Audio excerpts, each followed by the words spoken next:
A man eats the cheapest corn and discovers a money-making business opportunity. His son shook his head at the spiciness of the roasted corn, but still said he liked it. It's the spicy flavor that makes him want to eat it. Richard realized something. They all love spicy food. No matter what, it's the hot sauce that gets the taste buds going. He was going to become a multi-millionaire by making hot chips. Richard immediately bought a couple of bags of chips and went home. But his wife was worried about this month's living expenses and rent. She spent half her life with a man who has nothing. Does she really have a chance to change her fate? She couldn't bear to discourage her husband, but decided to go crazy with him one more time. They immediately purchased a variety of chili peppers and began to test them. But the first hot sauce made them very hot. But it wasn't the same kind of spice as roasted corn. The company's research and development department was making salsa too, but it was just extracted chili extract. But Richard believed that the only way to get the spice that was in their bones was to use the real ingredients that grew on the land, along with their traditional methods of production. To make it work, the family ate every chili pepper they could get their hands on. But how do you coat them well? He made a wheel similar to a factory roller. Finally, the chili that carried their hopes and hopes was served to their youngest son.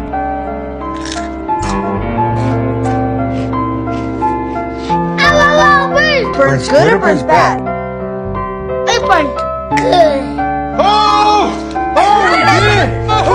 Yeah! The sauce was a success, but the factory had already begun laying off workers. The supervisor wouldn't listen to him. He mocked the fact that a new product takes years to develop and costs millions of dollars. How could you, a janitor, have developed it? It wouldn't be in his character to give up. Richard snuck into his office and found the home office number and called the president in Italy.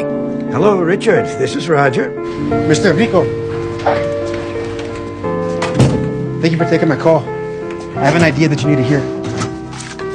I'm listening. He managed to convince him to get the address. He and his wife mailed the samples with great trepidation and dignity. When the president opened the chips, he couldn't stop eating them. He called Richard without even wiping his hands. He decided to visit the factory and meet Richard in person. The factory executives couldn't stand it. Every department was trying to find out who had alerted the president's immediate supervisor. After some investigation, they realized that Richard had overstepped his authority. He criticized him in front of the whole audience. If the president didn't take his advice and found that the plant continued to lose money, he would have pulled his investment and closed the plant, and then everyone would lose their jobs. And Richard began to question his decision. He couldn't afford it. When he got home, his wife noticed his mood. When she found out why, she told Richard to look in the mirror and encourage him not to deny himself. She would always be there for him. She read and studied a lot of business with him. She gave him a speech and taught him how to speak at meetings. The next day, the president's car pulled up in front of the factory. The time had come to change Richard's life. The president walked right through the crowd to Richard. He told him to call a meeting immediately. At the podium, Richard fidgeted. He couldn't express what he really wanted to say because of the professionalism of the script. He simply threw away the script and turned on the lights to improvise. At this point, the shareholders asked what the market share was. As a cleaner, Richard didn't know the meaning of the word.